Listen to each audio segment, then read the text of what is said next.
हाँ जी मेरे CMA inter के दोस्तों, a very good morning, good evening, good afternoon. आप जब भी इस लेक्चर को देख रहे होंगे दोस्तों, स्वागत करता हूं आप सब लोगों का एक बार फिर से एक नए लेक्चर पे। दोस्तों कल ही मैंने आपको बताया था कि इंस्टीट्यूट ने अपने एमसीक्यू बुकलेट के अंदर 95 एमसीक्यू ऐड किए हैं। कल हमने 50 एमसीक्यू कर लिया था। आज ये पार्ट 2 है, इस पे हम 45 एमसीक्यू और करेंगे।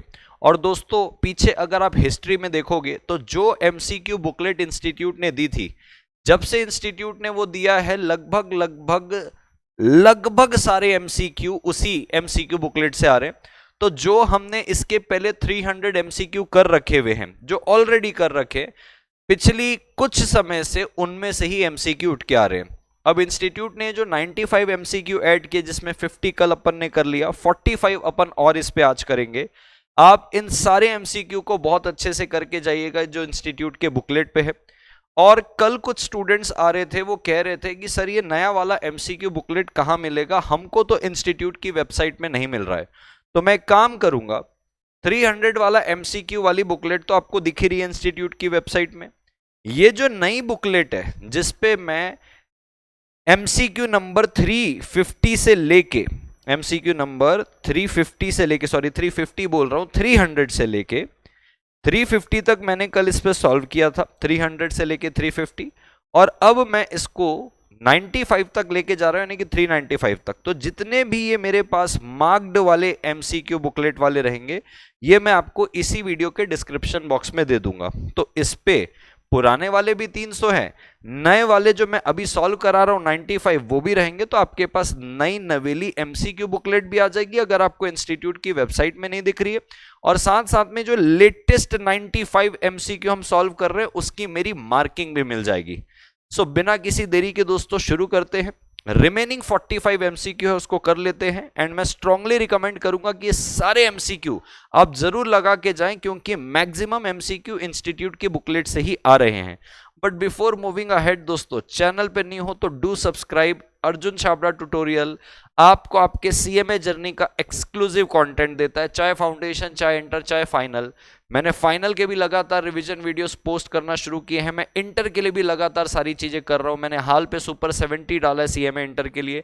कल एमसीक्यू का पार्ट 1 डाला था, ये पार्ट 2 है। और लगातार आप लोगों के लिए कोई ना कोई कंटेंट आते रहेगा जो आपके एग्जाम में आपके लिए बहुत फ्रूटफुल साबित होगा। सो लेट्स मूव अहेड दोस्तों। But before moving ahead, do like the video and subscribe. And lecture खत्म होने के बाद बताइएगा कि कैसा आपको लेक्चर लगा। लेट्स स्टार्ट दोस्तों। सो दोस्तों कल हमने 350 तक कर लिया था, आज अपन कर रहे 351। कहता है कब एक फर्म इंडेमनीफाई करेगा पार्टनर को, यानी कि पार्टनरशिप फर्म जो है वो इंडेमनीफाई कर रहा है। सर किसको इंडेमनीफाई कर रहा है पार्टनरशिप फर्म? पार्टनर को। सीधी सी बात है, वो तब इंडेमनीफाई करेगा जब कोई पार्टनर फर्म के ऑर्डिनरी कोर्स ऑफ बिजनेस में या इमरजेंसी में कोई पेमेंट करता है। सपोज करिए भाई आप लोग का सेकेंड हैंड गाड़ियों का काम है, वहां पे आग लग गई उस शोरूम के अंदर, वहां पे अकेला एक व्यक्ति पार्टनर था, तो उसने जगह जगह से फायर एक्सटिंक्शन मंगाया, उसमें आग बुझाने का काम है, उसको ये पेमेंट करना पड़ा इमरजेंसी में। तो ये पार्टनर अपने जेब से क्यों करेगा खर्चा भाई? ये तो पूरे के पूरे पार्टनरशिप फर्म का खर्चा है। तो यहां पे कहता है जो भी उसने ऑर्डिनरी कोर्स ऑफ बिजनेस पे पेमेंट या लाइबिलिटी इनकर की है, किसने? पार्टनर ने, इमरजेंसी में और ऑर्डिनरी कोर्स ऑफ बिजनेस में, वो फर्म उसको इंडेमनीफाई करेगा। कहता है 34 के हिसाब से when a partner is adjudicated insolvent, यानी कि कोई पार्टनर को इनसॉल्वेंट घोषित कर दिया गया। एडजुडिकेशन का मतलब होता है कानूनी तौर पे उसको इनसॉल्वेंट घोषित कर दिया। इस परिस्थिति के अंदर क्या होगा? तो सेक्शन 34 के हिसाब से जिस दिन उसको डिक्लेयर किया इनसॉल्वेंट, वो उसी समय से सीज हो जाएगा पार्टनर कहलाने से, जिस दिन ऑर्डर आया है उसी टाइम से। Now let us move ahead to MCQ number 353 दोस्तों। कहता है माइनर जब मेजॉरिटी अटेंड कर लेता है तो माइनर को क्या करना पड़ता है? उसको 6 महीने का वक्त मिलता है माइनर को, उसको डिसाइड करना पड़ता है कि वो पार्टनर बनना चाहता है कि नहीं बनना चाहता है। क्योंकि अब तक वो बेनिफिशियरी था, 6 महीने तक उसको और बेनिफिशियरी माना जाता है जब तक वो अपना डिसीजन नहीं ले लेता कि उसको पार्टनर बनना है कि नहीं बनना है। और ये डिसीजन लेने के लिए उसको पब्लिक नोटिस देना पड़ता है। पब्लिक नोटिस वो रजिस्ट्रार को देता है। तो कहता है देखो जैसे ही मेजॉरिटी अटेंड करेगा, नोटिस देना पड़ेगा रजिस्ट्रार को रिगार्डिंग हिज डिसीजन। ठीक है सर। फिर 354 आता है, कहता है अकॉर्डिंग टू सेक्शन नंबर 48 के हिसाब से losses including capital deficiencies are to be paid. ये पार्टनरशिप का क्वेश्चन है दोस्तों, जहां पे सेक्शन 48 बोलता है कि जब भी लॉस हो रहा है उसको कैसे पे करेंगे। तो दोस्तों सबसे पहले प्रॉफिट से पे किया जाता है, प्रॉफिट नहीं तो कैपिटल से, कैपिटल नहीं तो फिर पार्टनर इंडिविजुअली पे करता है। और जब वो सब कुछ पे हो जाने के बाद भी अगर कुछ बच जाता है तो पार्टनर के प्रॉफिट शेयरिंग रेशियो पे उसको पार्टनर्स आपस पे डिवाइड कर लेते हैं। तो सबसे पहले 354 का आंसर तो ये आएगा, पहले प्रॉफिट से, फिर कैपिटल से, फिर पार्टनर इंडिविजुअली। कहता है अगर कुछ बच जाएगा तो क्या होगा। तो दोस्तों यहां पे ना आपको दो जगह कंफ्यूजन हो सकता है। एक आपको ये लग सकता है कि वो डिस्ट्रीब्यूट कर लेंगे equally among the partner, but जो मैंने रेड से मार्क किया है वो सही आंसर नहीं है। ये हमेशा जाएगा किस पे, प्रॉफिट शेयरिंग रेशियो के अंदर, जो मैंने ग्रीन से मार्क किया है। याद रखिएगा इस बात को, इस पे कंफ्यूजन हो सकता है। तो right answer will be divided in the profit sharing ratio, ये राइट आंसर रहेगा। प्रॉफिट शेयरिंग रेशियो पे डिवाइड होगा। कंफ्यूजन हो सकता है क्योंकि पहला तीसरा वाला जो ऑप्शन है वो लाइकली लगता है एकदम कि हाँ इक्वली डिवाइड कर लेंगे। ठीक है सर। फिर कहता है which of the following best describe the legal nature of LLP. LLP का लीगल नेचर कौन डिस्क्राइब करेगा। सीधी सी बात है, separate legal entity from its partner, partnership form से अलग है थोड़ा सा। ठीक है सर, थोड़ा सा जीवन पे आगे बढ़ते हैं। फिर कहता है which of the following is not considered body corporate under the LLP act. किसको हम बॉडी कॉर्पोरेट नहीं कंसिडर करेंगे। Company incorporated outside India, body corporate है। चार कैरेक्टरिस्टिक्स होती है बॉडी कॉर्पोरेट की, incorporated under any law, separate legal entity, perpetual succession, capacity to sue and be sued, ये चार होती है। तो जो कंपनी आउटसाइड इंडिया इनकॉर्पोरेटेड है ये तो हो गई। कोऑपरेटिव सोसाइटी, कोऑपरेटिव सोसाइटी को बॉडी कॉर्पोरेट नहीं माना जाता है। ठीक है सर। फिर आता है which of the following disqualifies a person from being a partner in LLP. कौन पार्टनर नहीं बन सकता। तो जो अनडिस्चार्ज इंसॉल्वेंट होता है वो नहीं बन सकता, अनसाउंड माइंड वाला जो होता है वो नहीं बन सकता। रूल 9 के हिसाब से a person can not be appointed as a designated partner कब, अगर वो ऑलरेडी पार्टनर है अनदर एलएलपी में, 25 साल की एज है, उसको इंसॉल्वेंट डिक्लेयर किया गया with in last 5 year or he has more than one source. तो भाई साहब he has been adjudged insolvent within the last 5 year, ऐसे व्यक्ति को आप पार्टनर नहीं बनाओगे। चलिए दोस्तों जीवन पे आगे बढ़ते हैं फटाफट, क्योंकि ऑलरेडी किसी दूसरी एलएलपी में पार्टनर है ये कोई डिस्क्वालिफिकेशन नहीं है। 25 साल से कम का ये भी कोई डिस्क्वालिफिकेशन नहीं है। मोर than one source of income है ये भी कोई डिस्क्वालिफिकेशन नहीं है। डेफिनेटली अगर उसको इंसॉल्वेंट बोला गया है वही एक डिस्क्वालिफिकेशन है। अब कहता है कौन साइन करेगा statement of account and solvency of LLP. LLP का statement of account and solvency कौन साइन करेगा। दोस्तों मैं आपको बताना चाहता हूं एलएलपी के अंदर डेजिग्नेटेड पार्टनर जो है ना उसको हर प्रकार के कंप्लायंस, फाइलिंग, इवन पेनल्टी भी उसके ऊपर लगती है। तो जो भी आरओसी से फाइलिंग वाली जो भी बात आएगी एलएलपी के अंदर वो हमेशा एक डेजिग्नेटेड पार्टनर ही करेगा, क्योंकि पहली बात तो ये गलत है, शेयर होल्डर तो होता नहीं है। ऑडिटर ऑफ एलएलपी ऑडिट करता है, वो statement of account and solvency को साइन करके आरओसी को नहीं देगा। Any one of the partner भी गलत है, तो जो होता है डेजिग्नेटेड पार्टनर होता है। लेके चलता हूं दोस्तों आपको 361 पे। 361 अपने को कहता है which of the following is not a valid ground recognise for lifting the corporate veil according to the passage. भाई देखो लिफ्टिंग ऑफ कॉर्पोरेट वेल एक तो आप टैक्स इवेजन में करते हो, ट्रू कैरेक्टर डिटरमाइन करने के लिए करते हो, फ्रॉड को प्रिवेंट करने के लिए करते हो, ये जो है ना फाइनेंशियल रिपोर्टिंग रिक्वायरमेंट के लिए, इसके लिए कॉर्पोरेट वेल लिफ्ट नहीं होती, ये है ही नहीं कभी। अब कहता है 362 पे मान लीजिए कोई पर्सन है वो ऑलरेडी नॉमिनी है किसी ओपीसी का और वो मेंबर बन जाता है अनदर ओपीसी का due to the death of its member. तो ऑलरेडी नॉमिनी है एक ओपीसी में और becomes member in another OPC due to the death of its member, how long does the person have to restore the eligibility. अब question थोड़ा सा ना complete नहीं है, वेग है, बताता हूं कैसे। आपको बोला पर्सन ऑलरेडी नॉमिनी है ओपीसी में, ठीक है, मान लो मैं हूं वो पर्सन, मैं नॉमिनी हूं, मैं मेंबर बन जाता हूं अनदर ओपीसी में। अब अनदर क्या, आपने तो पहले बताया कि मैं नॉमिनी हूं, तो अगर मैं एक ओपीसी में नॉमिनी हूं और किसी दूसरी ओपीसी के अंदर मैं मेंबर बन जाता हूं due to the death of the member, तो भाई मैं एक इंडिविजुअल अगर एक ओपीसी के अंदर नॉमिनी हूं और किसी दूसरी ओपीसी में मेंबर बन जाता हूं, कोई दिक्कत नहीं है। एक इंडिविजुअल एक ओपीसी में नॉमिनी और एक ओपीसी में मेंबर बन सकता है। ये कहना क्या चाह रहे थे मुझे समझ में ही नहीं आया। यहां पे देखो कहता है if a person is already a nominee in one OPC, okay भैया मैं एक ओपीसी में नॉमिनी हूं, and becomes a member in another OPC due to the death of its member, तो मैं दूसरे में मेंबर बन रहा हूं ना। मतलब क्वेश्चन ऐसा होना चाहिए जो इन्हें इनकम्प्लीट पूछा है। लेट मी टेल यू कैसा क्वेश्चन है और ये क्या पूछना चाह रहे हैं एक्चुअली। ये पूछना चाह रहे हैं कि मैं ऑलरेडी किसी एक ओपीसी में मेंबर हूं। इंस्टीट्यूट ये पूछना चाह रहा है मैं ऑलरेडी किसी एक ओपीसी में मेंबर हूं, मैं किसी दूसरी ओपीसी में नॉमिनी हूं, तो एक में मेंबरशिप हो गई, दूसरे में नॉमिनी हो गया। अब जिस पे मैं नॉमिनी हूं ना, उसका मेंबर मर जाता है तो मैं वहां पे भी मेंबर बन जाता हूं, क्योंकि मैं वहां नॉमिनी हूं। तो मैं दो जगह मेंबरशिप रख लिया हूं। आप दो ओपीसी में मेंबरशिप नहीं रख सकते, लेकिन आप क्योंकि वहां पे नॉमिनी थे तो आप दूसरी मेंबरशिप भी ले लिए। तो इस केस पे आपको कितने दिनों के अंदर दूसरी वाली ओपीसी को छोड़ना है, यानी कि एलिजिबिलिटी क्राइटेरिया पूरा करना है, आप एक ही ओपीसी में मेंबर बन सकते हो।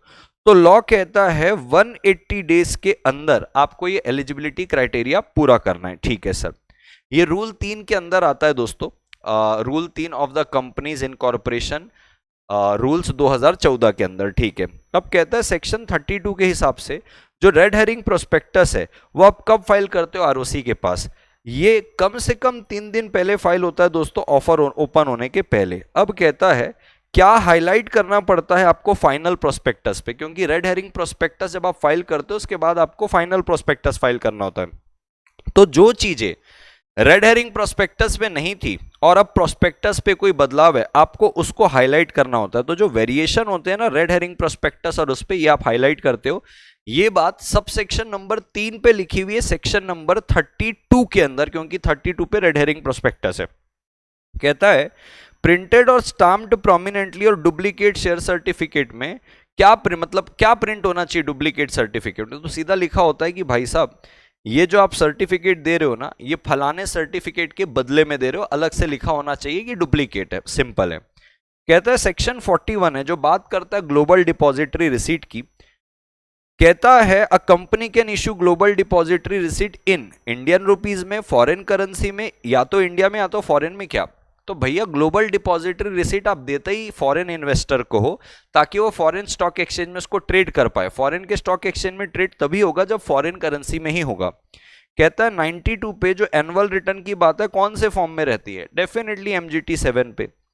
4999 मेंबर एक पब्लिक कंपनी में, कितने मेंबर का कोरम होना चाहिए, 15 लोगों का। क्योंकि दोस्तों अगर 5000 के ऊपर होते हैं तो 30 मेंबर पर्सनली प्रेजेंट होते हैं। अगर 1000 तक है तो 5 मेंबर, 1000 से ऊपर है 5000 तक है तो 15 मेंबर, 5000 के ऊपर है तो 30 मेंबर पर्सनली प्रेजेंट होते। तो यहां पे अपने को लगेंगे 15 मेंबर पर्सनली प्रेजेंट। ठीक है सर। 153 कहता है कोई भी इंडिविजुअल अपॉइंट नहीं होगा एज अ डायरेक्टर जब तक उसके पास 1% शेयर ना हो, जब तक वो रेसिडेंट ना हो, जब तक उसने कोर्स कुछ कंप्लीट नहीं किया, ऐसा कुछ भी नहीं है। उसके पास डिन होना चाहिए, जो सेक्शन 153 से लेके 159 के अंदर बात जिसकी की हुई है उसको डिन मिलेगा और वो बन जाएगा। कहता है जो फाइनेंशियल और ऑपरेशनल कंट्रोलर होते हैं क्या काम करते हैं, नाम पे ही क्लियर है, फाइनेंशियल कंट्रोलर, ऑपरेशनल कंट्रोलर। तो क्या वो कंप्लायंस क्लियर करेंगे क्या, नहीं भाई साहब। Budget forecasting and financial reporting, yes. Customer relationship देखेंगे क्या, नहीं, वो फाइनेंशियल और ऑपरेशनल कंट्रोलर। प्रोडक्ट डेवलपमेंट देखेंगे क्या, नहीं, वो ये ही काम करेंगे। अब कहता है which of the following attributes of emotional intelligence involves the ability to control impulsive feeling and behaviour. इसको एथिक्स के अंदर एक टॉपिक है इमोशनल इंटेलिजेंस की, कैसे आप हर चीज में रिएक्ट करने से अपने आप को बचा सकते हो। अब आप इसमें बहुत अच्छे से कंफ्यूज हो सकता है आपको लगे सोशल अवेयरनेस। सोशल अवेयरनेस तो ये होती है कि कब कहां क्या बोलना है, किससे कैसे बात करनी, किससे बात नहीं करनी, that's a social awareness. Self awareness का मतलब होता है आपको पता है आपके दिमाग में भी चीजें क्या चल रही है। रिलेशनशिप मैनेजमेंट के अंदर होता है जब आप किसी के साथ कोई रिश्ता बनाते हो, जब उसको कस्टमर रिलेशन बोलते हैं जिसको, कि भाई उसके साथ कैसे बर्ताव होता है। दो जगह आप कंफ्यूज हो सकते हो, एक सेल्फ अवेयरनेस में और एक सेल्फ मैनेजमेंट में। तो दोस्तों मैं आपको बताना चाहता हूं ये सेल्फ अवेयरनेस के अंदर नहीं आएगा, ये सेल्फ मैनेजमेंट के अंदर आएगा कि आप खुद को कैसे कंट्रोल कर रहे हो। कभी भी कोई सिचुएशन आ रही, गुस्सा हो रहा है, इंपल्सिव आप हो रहे हो, तो आपको क्या करना है, सेल्फ मैनेज करना है। ठीक है सर, यहां तक की बात हमको समझ में आती है। थोड़ा सा आगे चलते हैं दोस्तों। कॉर्पोरेट रिस्पॉन्सिबिलिटी किसके लिए होती है? डेफिनेटली एम्प्लॉय के लिए, कस्टमर के लिए और कभी कभी डायरेक्टर के लिए। कहता है कौन सी चीज, यहां पे देखोगे तो जो की सक्सेस फैक्टर नहीं है, कॉस्ट, इनोवेशन, टाइम की tax depreciation. Definitely tax depreciation कोई की सक्सेस फैक्टर नहीं है, कॉस्ट ही होगा, इनोवेशन ही होगा या तो टाइम होगा। कहता है which of the following best reflect integrity in decision making. ईमानदारी किस पे झलक के आती है जब आप डिसीजन मेकिंग लेते हो? तो कहता है डिसीजन बेस्ड ऑन पॉपुलैरिटी, इस पे कोई ईमानदारी नहीं है। मटेरियल बेनिफिट, ये भी नहीं है। Taking decision Fairlie free from personal gain motive, यही है। और अवॉइडिंग रिस्पॉन्सिबिलिटी तो हो ही नहीं सकता। अब मैं आपको लेके चलता हूं दोस्तों 375 पे। ये कहता है देखो, कहता है इस पे से बताओ कौन सी एक्टिविटी मैन्युफैक्चरिंग प्रोसेस नहीं है। अगर आपने मेरा फैक्ट्रीज एक्ट का कोई भी लेक्चर देखा होगा, मैंने मैन्युफैक्चरिंग प्रोसेस को एक कोड पे तोड़ा है, मारो फोड़ो करके। उसमें मैन्युफैक्चरिंग है, अल्टरिंग है, रिस्ट्रक्चरिंग है, ऑल्टरिंग है, ऑयलिंग है, ये सारी चीज है। उस पे आप देखोगे तो ये 2, 3, 4 जो ऑप्शन है वो तो है ही। ये मार्केट सर्वे करना, ये कभी भी मैन्युफैक्चरिंग प्रोसेस का पार्ट ही नहीं। कॉमन सेंस भी लगाओगे ना तो लेबर लॉ यानी कि जो आपके इंडस्ट्रियल लॉ वाला पोर्शन है उस पे तो कॉमन सेंस में ही आप एमसीक्यू बना लोगे। अब कहता है अगर एम्प्लॉयर को लगता है कि ग्रेच्युटी एडमिसिबल है, तो एक फॉर्म होता है जिस फॉर्म पे वो ग्रेच्युटी को एडमिट करता है, वो फॉर्म नंबर L होता है। ग्रेच्युटी कैलकुलेट कब होती है बोले तो कहता है every completed year service or part there of. यानी कि मान लीजिए किसी एम्प्लॉय ने 1 साल 7 महीने काम किए, तो सर ये 7 महीने को हम इग्नोर कर देंगे, क्या हम इसको पूरा साल गिनेंगे कि क्या हम इसको सिर्फ 7 महीने गिनेंगे? तो कहता है 6 महीने से कम का जो टाइम होगा उसको पूरा इग्नोर करना है, 6 महीने या 6 महीने से ज्यादा होगा उसको पूरा साल समझ के लेना है। तो कहता है देखो every completed year of service or part thereof in excess of dash month, कितने महीने को हम पूरा का पूरा कैलकुलेट करेंगे और साल मानेंगे? तो कहता है 6 मंथ, यानी कि 6 महीने या 6 महीने से ज्यादा है उसको साल गिनते हैं, 6 महीने से कम है उसको हम इग्नोर करते हैं। कहता है किसके पास अथॉरिटी मिनिमम रेट को वेज को फिक्स करने के लिए? तो अगर आपने मेरा सुपर 70 क्वेश्चन देखा होगा वहां पे भी ये सवाल आया था। मिनिमम रेट ऑफ वेजेस जो है वो अप्रोप्रिएट गवर्नमेंट फिक्स करती है। 58 के हिसाब से कहता है कोई सूट और प्रोसिक्यूशन नहीं जाएगा अप्रोप्रिएट गवर्नमेंट और उसके ऑफिसर के खिलाफ अगर उन्होंने गुड फेथ में काम किया, कोड में लिखा हुआ है। मिनिमम बोनस एम्प्लॉय को आप देते हो जो कम से कम एक अकाउंटिंग ईयर में कितना काम किया हो, तो 30 दिन कम से कम काम करना है तो उसको वो बोनस के लिए एलिजिबल हो जाता है। अब कहता है बताइए इसमें से कौन की मैनेजेरियल पर्सनल पे नहीं आएगा? तो सीईओ, सीएफओ ये दोनों हैं। कंपनी सेक्रेटरी भी केएमपी है, बट ये जो डायरेक्टर है, डायरेक्टर को केएमपी में नहीं रखा है। हाँ, अगर यही मैनेजिंग डायरेक्टर होता तो ये केएमपी के अंदर आता, बट इंडिपेंडेंट डायरेक्टर का मतलब एक इंडिपेंडेंट व्यक्ति है। एमडी है तो वो होल टाइम एमडी यानी कि एग्जीक्यूटिव डायरेक्टर हो जाता है जो डे टू डे अफेयर में इन्वॉल्व है। और की मैनेजरियल पर्सनल का मतलब ही वही है जो डे टू डे अफेयर में इन्वॉल्व होगा, वही इंडिपेंडेंट डायरेक्टर कहीं से भी केएमपी नहीं बनेगा। अब कहता है which section of the companies act provides a member the right to requisite extraordinary general meeting? कौन सा सेक्शन है जो मेंबर को राइट देता है कि आप एक्स्ट्रा ऑर्डिनरी जनरल मीटिंग को रिक्वेस्ट करो? तो सेक्शन नंबर 100 है दोस्तों।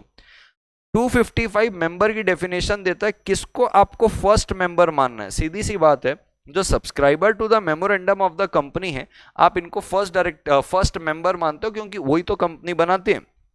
अब कहता है इसमें से क्या इसेंशियल है for a person to be considered as a member? अगर आप किसी को मेंबर मानना चाहते हो तो कितने तरीके से मानते हो? 3 तरीके होते हैं। पहला तरीका आप सब्सक्राइबर टू मेमोरेंडम होंगे, ओके, कंपनी बन गई। अब आप राइटिंग में कंपनी को अप्लाई करोगे कि मैं आपकी कंपनी का मेंबर बनना चाहता हूं, ये दूसरा है, आपको अलॉट कर दिया जाएगा शेयर। तीसरा जो होता है वो होता है कि अगर आपका नाम as a beneficial owner depository के रिकॉर्ड में लिखा है तो भी आप मेंबर कहलाते हो। तो कहता है देखो बीइंग अ शेयर होल्डर ये तो नहीं होगा, एग्रीड ओरली ये भी नहीं होगा, आपने राइटिंग में एग्री किया है और आपने नाम रजिस्टर ऑफ मेंबर में डाला है, इसको बोला जाएगा कि भैया ये मेंबर है। ठीक है, एक प्रीमाइसेस जहां पे मैन्युफैक्चरिंग प्रोसेस हो रही है विदाउट एड ऑफ पावर, ध्यान देने वाली बात, without aid of power, and where how many or more workers are employed is considered a factory. देखो अगर आप पावर के साथ काम करते हो तो 10 और मोर वर्कर विथ पावर फैक्ट्री माना जाता है, लेकिन पावर नहीं है तो पावर नहीं होने के केस में 20 और मोर वर्कर अगर विदाउट पावर के साथ अगर कोई मैन्युफैक्चरिंग प्रोसेस कर रहे हैं उस जगह को फैक्ट्री माना जाता है। ठीक है सर।